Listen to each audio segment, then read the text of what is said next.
I've taken the input board off the machine mainly so I can I've put the circuit boards on. It's easier for me to make the ribbon cable to fit, and also it's easier to explain exactly what I'm doing. These headers are called IDC headers. They consist of 3 parts. You've got the plug itself, which is a female. Got a clamp that clamps the cable onto the spikes. The spikes are little like split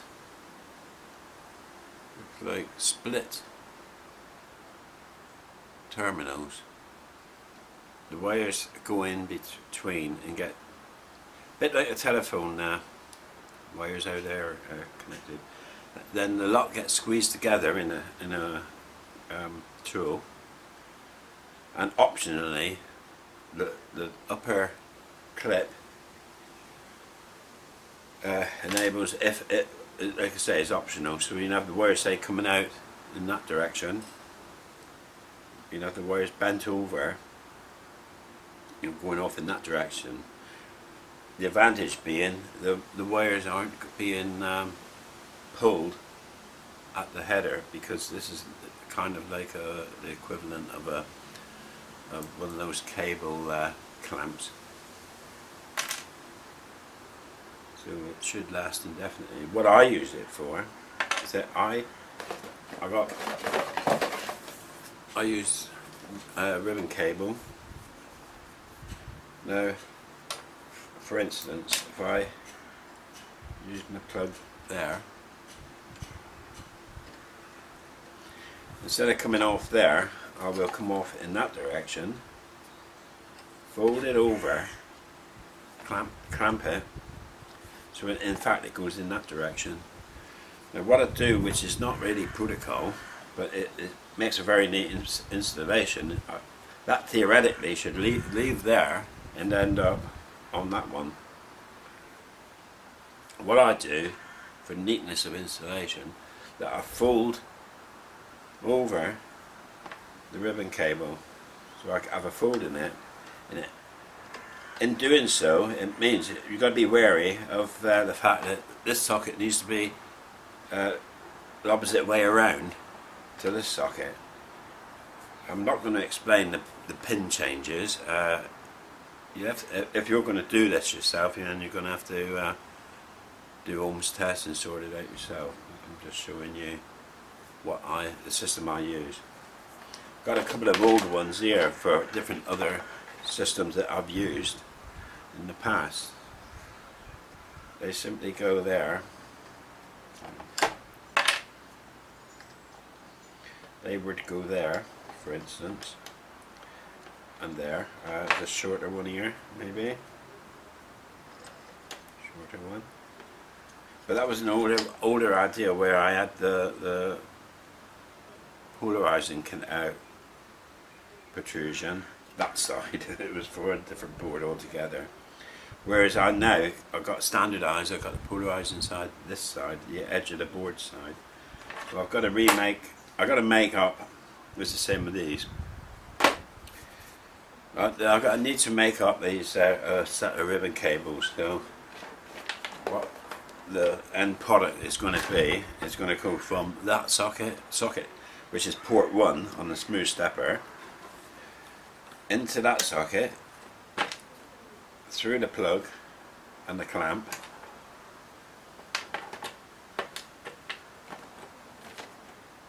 through the plug and the clamp, bent back over, so in fact it will be like that, like that, like that, and back over to the board above. That's what we're going to do. We start this off by, first of all, we got to make sure the end of the ribbon cable is exactly at right angles. The easiest way to do that as a small square, and rather than trying to cut it with a knife or anything like that, the easiest way will cut it along with a pair of scissors. And that's absolutely spot on there. That's what we start with. Now what I use myself is the brown lead being on the number 1 socket. It really doesn't matter, but it's nice to have some consistency if you make more than 1 lead up. So whatever leads you have, whatever way you do it, just it's a good idea just to keep it consistent, you know. Here's the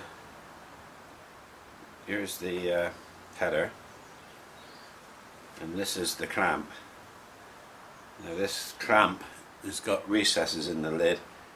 It doesn't matter which way around this one goes, that way or that way, they line up. If it's writing on it, I just generally have it so the polarizing pin is at the bottom and the bottom of the writing is at the bottom, but it doesn't make no difference. So we've cut the wire. I want this to come away in that direction, so I'm going to put it in this direction and fold it over. So first of all I stretch the leads with my fingers. Make sure they're absolutely at maximum.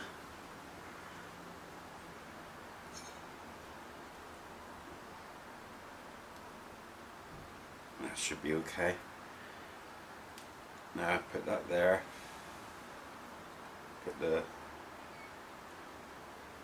Loosely place the lid on.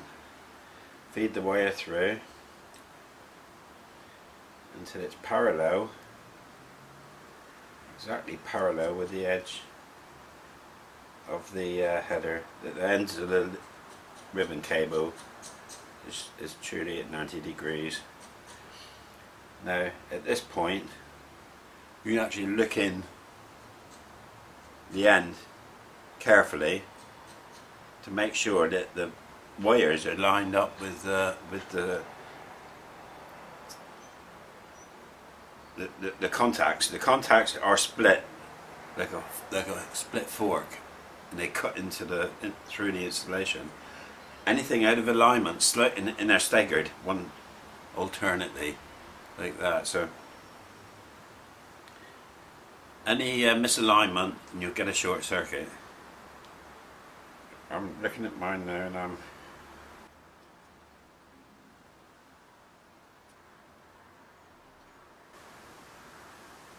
yes, I think that's okay. So what I do now is place it in the vise. I'm just going to pinch it, not fully home, with a good pinch, and do the same with the other side. Good pinch.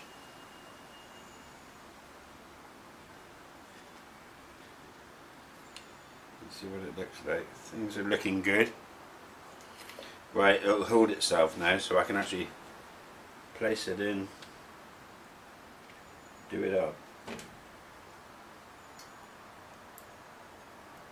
Do it up till the gap fully closes, at which time the little clips on the end will close home.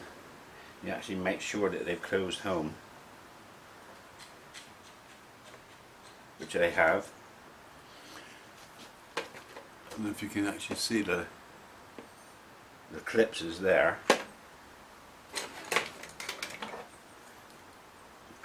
The clip is there and there.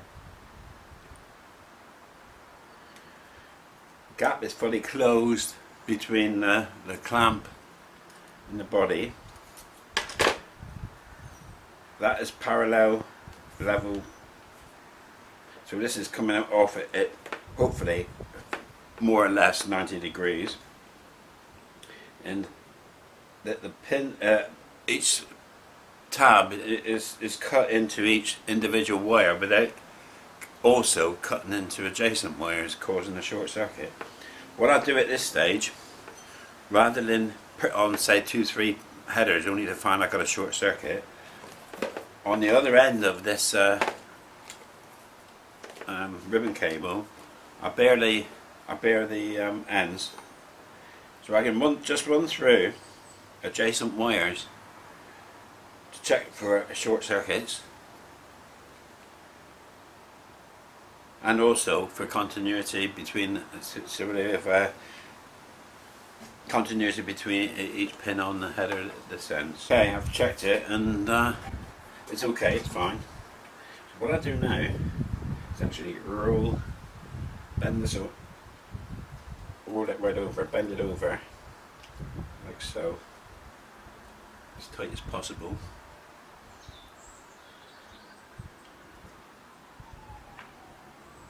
Like so. Then we use a cable clamp. Now that goes into alternate slots each side. You see that? Now these can be lightly clamped in using the base, and you see it.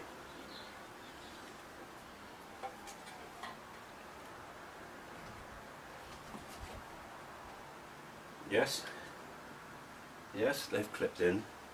Again, it's tiny, but as you see that these is clamped in there in the hole between the last clamp I put on, the wire clamp.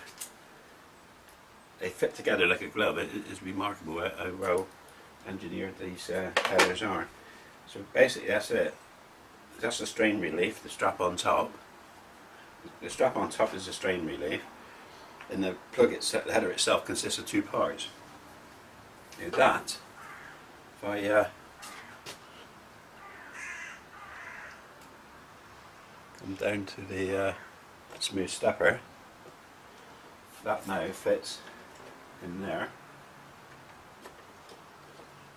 Okay, and then what I do now is I line this up for the socket here.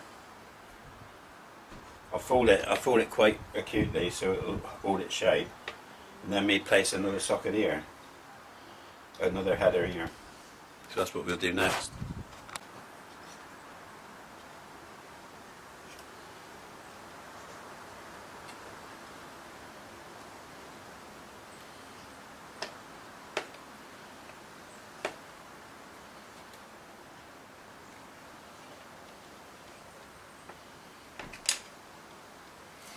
Okay, I've folded it, I think, where I need to fold it. I'm just going to lightly mark exactly where the plug will need to be. So I'm going to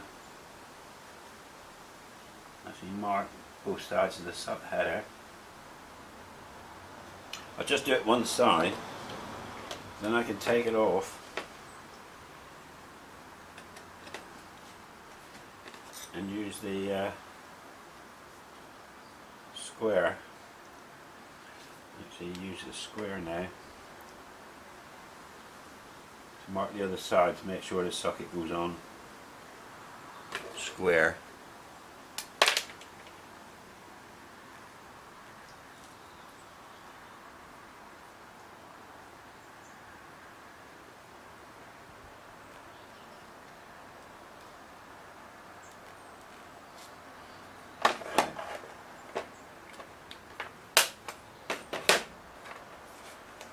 It's faint, but I don't know if you can actually see that. I'll double check that. Will it fit? Yes. Yeah, I'm happy with that. I'm quite happy with that. I wanted a tiny bit of movement there.